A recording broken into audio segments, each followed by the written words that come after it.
what is a pitch-ready prototype, and how is that going to be helpful for you as a game developer? I want to explain this today. It's a pattern I've now used between the 5 to 7 communities I've established over the past 20 years, depending what you're counting as separate.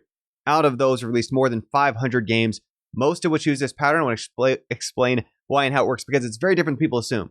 People hear prototype and they're thinking about something that is maybe minimum viable product or ready to show a customer, maybe even ready to test. Not what we're talking about here. Or they hear pitch and they're thinking about, if you go see those awesome talks by, I think it's like Chris Wolf and Alan Dang, and they're talking about pitching to publishers and what they're looking for. That is pitching for funding. That is pitching about the strengths of the team that you already have. That is about pitching how far along and the traction evidence you already have in press. Those are the sort of things that we were judging when I was on the commentating panel for Anaheim DreamHack talking about pitches for huge budget games.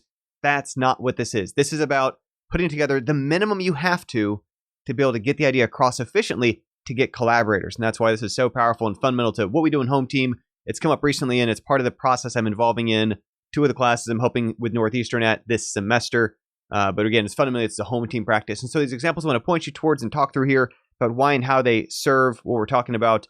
They're all from Home Team. This is just a subset of our 200 plus games that have done this process so far, out of which I want to stress these aren't, necessarily, I'm not saying these are our shiniest games, or I'm not trying to just spotlight only these leads. So much incredible work of so many different kinds. I just want to pick a big cross section so you can hopefully see and hear something that echoes a point that's going to be useful for you and what you're doing with your pitch ready prototype. Now, again, so when I say pitch ready prototype, here's how it fits into the process, right? We're pitching not to try to get funding. We're pitching not to customers. We're not presenting this publicly. This is specifically for the audience of other developers as part of a pitch to find collaborators.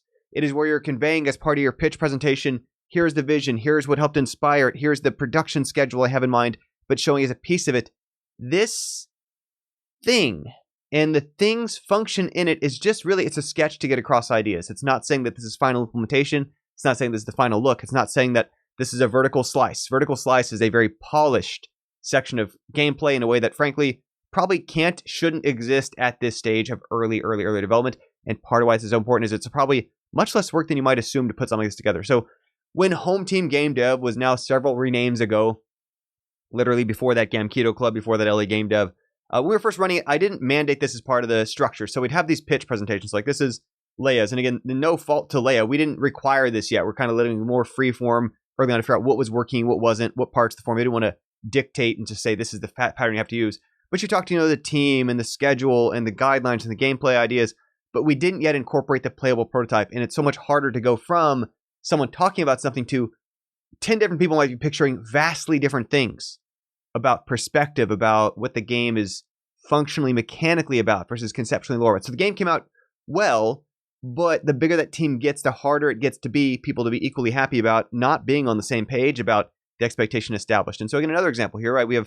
There was a picnic packing game. This was Steve and Sasha pitching this, and no fault of theirs. We didn't yet require this. So we had some mock-up sketches kind of, but they didn't have the pitch ready prototype as part of the process in the pitch. And that's what I want to alleviate for you so you can get across to people, not just words, not just ideas. They might interpret very differently what you mean.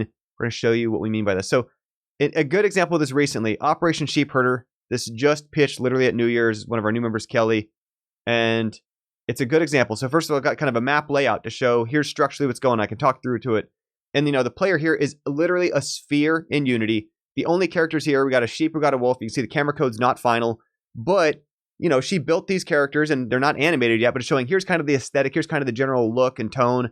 And while this is happening, which you're not hearing because of course I'm talking over this is being used as a piece to discuss what's going on. Okay, where you see stars, that's where trees are going to be.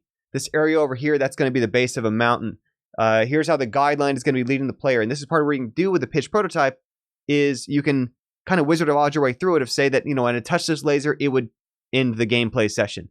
You don't have to have that working yet. When I carry this key into this box, the player wins and it tells them the score. You don't have to have that working yet. It is just enough, the bare minimum to get on the screen. So you're like, okay, I get it. I see what's going on. It's one of these. It's this kind of perspective. We're getting on the same page as a prospective team of collaborators. Or if not, going to join each other's teams, and we can at least spot this isn't a game that interests me, in which case that's fine. That's why in places like Home Team, we have 2 to 5 projects happening in parallel. Another strong example here, Catch Me If You Can. And again, this is a very brutal layout. It was using purely Pro Builder for the environments, but it showed this idea where it's a ketchup bottle and those are playing security guards and you're stealing these paintings, which the paintings are just yellow boxes in Unity. And the guard may not even actually had any AI yet to catch the player, to detect the player, but it helped get across this very effective vision for here is what this game is about. You are robbing from the museum. You're trying to avoid being spotted by the security guards. It's a stealth game. Security guards are bottles of ketchup because that's kind of the joke. And the game came out solid, and it really stayed true to that pitch vision. But think about how little time was needed for the pitch prototype just to get those ideas across.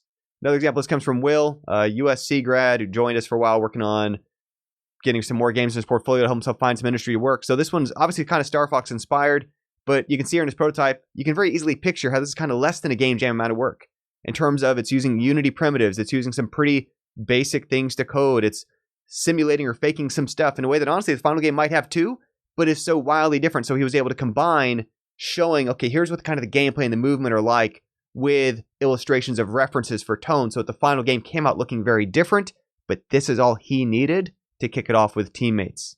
Now let's grab another example, right? So this is Rovie, led by Tyler Funk. He's one of our, now these days, he's also helps our Unreal training and 3D modeling training, but he's got this great animated character mesh. And one thing you will see in some of these kind of pitch prototypes is like a single character, a single asset, or one key piece. And not just some tree in the background, but like the player character is a great way to show this is our defining piece of the aesthetic we're going for, right? The look we're really aiming at. And he got that across very effectively about the platforming. And again, the final game comes out looking very different, but part of it gets people on the same page about, okay, it's kind of like one of these sort of Mario 64 type environments. And I see kind of the scale of the camera and the distance and the rough sense of the environment. It's pretty abstract and so on. That comes across effectively. This is another I think from Will as well.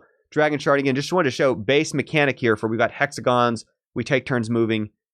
And as soon as you see this, it clicks what kind of game this is. And the final game has different art, has more sophisticated dynamics, has more involved UI with more details and level design and so on. But this just gets people to see, okay, a couple things. One, I see what's going on here. And two, and also it acknowledges there's some complexities and nuances to how you would go about building a system that's a hexagon-based, turn-based, distance movement system. This helps alleviate the concerns of people who are kind of, I think of it as getting on the bus for this trip to figure out, okay, well, the lead has got that under control. We can take for granted we have it as a starting point we can build on together. So that's another example here. Spark by Tyler Allison, one of our he's an extraordinarily talented programmer and artist. And here we've got an example of, it's just sort of this little scene. It's got a house, a gnome, and again, you can see his art. He's got a very high bar for pixel art. Looks incredible. But he shows off here in his pitch-ready prototype, he's got a gnome on a schedule. It goes to bed, color shifts to night, and very succinctly, these few interactions help showcase how he has sort of a system built into how he's scripting the environment, the AI, to do certain things that became fundamental to the operation of this game, where the player's in control of this fairy character who can actuate these towers to connect to the power sources. And in this case, I think in Tyler's case, probably actually that functionality probably was already there. It'd be perfectly normal in a pitch-ready prototype to just describe that that's what's going to happen. I'm going to connect this tower to that tower, and then this is going to happen. It's a pitch prototype. It's just getting the idea across. And you can see we're at camera panning, which helps imply the world is bigger than just one view. Little things like that are part of it going to a pitch-ready prototype. So this one's got a chunky frame rate because we were doing it over a Zoom call. But here you can see this very, very low fidelity jumping and wall running and camera tilting and a big old FPS gun to establish here a look, a general sense of movement for an FPS game. And again, it looks very different than the final, but it actually sort of plays a little bit like that of showing the lead has figured out I can do wall running. I'm doing tilt. It's the kind of game where I don't have a moving cursor on the screen, where my gun is a dominant figure on the screen because it's that type of game. And again, this is not the only thing you're doing for a pitch presentation to find collaborators, but it's a key component where, again, thinking about how little time and energy goes into the creation of these assets. He's not doing placeholder art. He didn't download a bunch of junk off the asset store. I didn't have AI generate anything for him. He put together some boxes and some spheres, the bare minimum of code to get some ideas across about, look, I can grappling hook off these green points. And the moment you see that that's going on, you can picture how it's going to relate to the game's design and the final product that absolutely carried through, but was already there working, even if perhaps shortly after getting more teammates on board, they may have fundamentally changed how grappling hook works. That's not the point, right? This isn't to build a foundation of robust, reusable code. There's games I pitched for my pitch prototype. Heck, it was a driving game. I completely faked the hovering system, and then early in the schedule completely rewrote the movement mechanics. I just need to get across it's one of these hovering kind of games. Triune Legacy, so a strong example here. And so this is where part of what they can also serve a function of is also Tyler Funk one. Again, he's one of our trainers these days in Unreal. But this is a Unity one he was showing off. He already had networking functionality working. Because one of the anxieties people have if they're listening to a pitch is, Okay, but you're saying it's going to be a network multiplayer game. Can you do that? You're saying it's going to be VR. Can you already run a VR? If you show them, yes, I've overcome that hurdle. Even though it's not mainly a technical demonstration, again, it alleviates their concerns of, if I work on this, is it going to become what you're saying it's going to become? And so if your game is depending upon a certain kind of non-trivial technical artistic challenge, and again, like those pixel art things that Tyler Allison does for Spark and his other games, Minds and Mini and so on, in those kind of cases, it's something where the lead showing, I have that under control. You don't need to fret. You don't need to worry about it. We're not counting on someone else going to show up who's going to figure out this thing that's beyond me. I have that part under control, and that's why this is a good foundation that we can build on. While mechanically, and again, the game came out playing very different, although you also see even in the final version, the ground, the walls, that look actually, this dungeon, it got more interesting with some more dynamic lighting and the animations and all that, but fundamentally, that environment stayed as it was. Hover Tactics here, so this one's, and Bilal's just awesome on his stuff. This is one where you can see the camera perspective, like, okay, it's isometric, it's a little like Desert Strike, but more specifically than just saying that, I can switch units. Okay, so it's almost like this Lost Viking thing where I'm switching between the units, I see the camera move between them, and this was so fundamental to the mechanics of this game as it released, and how it came out again looks really sharp, looks really rad, much more detail-rich environment, but you get a sense for this was all he needed to pitch. These primitives, these unanimated things, to show, okay, it's a game where this is what's going on. You can see how it moves. He eventually also ported it to mobile, where it plays awesome on Android. But that's a good example here of, again, a pitch prototype versus the kind of thing that eventually led to Warped Radar. So this one's from Kisei, and she just really knocked out of the park on a pitch prototype because she's trying to establish this art style for this kind of noir sci-fi thing she was doing. She got a character art thing going on. We can talk to this square, which was a placeholder for another character or an interface thing in the environment to interact with. And Kisei was just showing us how she could talk to it and it would pull up these full-size illustrations of characters, which once again, not just like a technical hurdle for, I can do multiplayer network that's already running here in a demonstration. She was showing in this case that she can take care of the type of full screen characters. I already got this basic system popping in showing I can do these bigger portraits because that's a part of the dialogue system. And there's already a basic dialogue system scripted in there. It may not have full functionality. It could be a little bit hard coded at this point, but it's getting the idea across the team very efficiently without a whole production schedule of itself, right? The pitch prototype is not the whole project. Flick Tactics, another example here by Bilal. And what I like about this one is how much, again, is not leaning on placeholder art. If you do art that could be kept, you might keep it. He is just showing a sense of scale, a sense of fidelity, the bare minimum mechanics of I can move these characters around between these spaces. And part of pitch prototype might also be that there are different menu systems or maps, which honestly, during the pitch presentation, the prototype version could just be a whole PNG layered on top. It may or may not even be hooked up yet, those buttons. Some of the time, part of the value of having a mock-up in the UI is to show, is there an ammo counter? Is there a number of enemies left? Is there a contested? Which army is winning? That helps the player immediately tell what is going to be measured in this game. Is this a time limit game? Is it a number of lives? Are the hit points a bar or a series of boxes? Is it one hit? You'll get immediate assumptions from that. Even again, if it baked in, and you see here also, he was already working on the layout to make sure it would work on mobile in terms of his design aesthetic that he was going for. Those are great things that immediately come across in a pitch prototype. Diggernauts, we've got a Ryan Malm game here, and part of what's neat about this one to me is Ryan Malm games, he always does incredibly polished, juicy, like particles everywhere, just rad stuff, really, really great aesthetic sense, and does not let that distract him when he is prototyping for the pitch-ready prototype. The boxes vanish, because he doesn't have to tell you what a particle effect is, right? He's explaining how the materials and the mining, he's showing you that this is roughly the scale that we're at. And again, this is really what gets the idea across. Even if the final game looks different, you can see the thread where when you watch his pitch ready prototype, you're like, okay, yeah, I see where this is going. I get it. And that's its role in the pipeline. It should not tie up that much time and energy from you.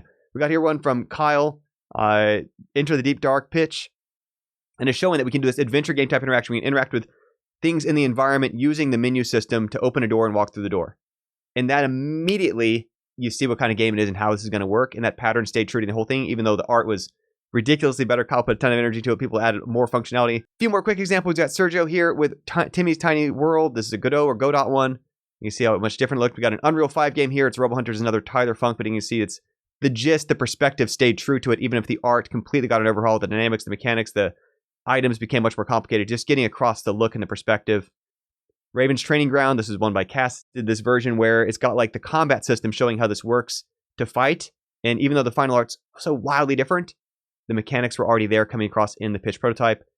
Two more. King's Pixel Deep got sort of an overview map, camera pan, RTS system, and again with a completely different look in the final, but you already got the idea immediately from seeing the pitch prototype.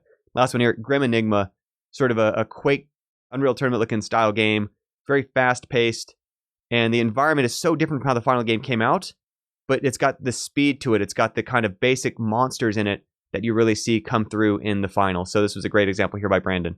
But anyway, pitch, ready, prototype, think about it, know what they are, know how they're fitting your process. If you got thoughts about when you've tried to do this sort of thing in the past, let us know in the comments. Hope it's been helpful to you. See you around. If you want to do this with us, join us at hometeamgamedev.com.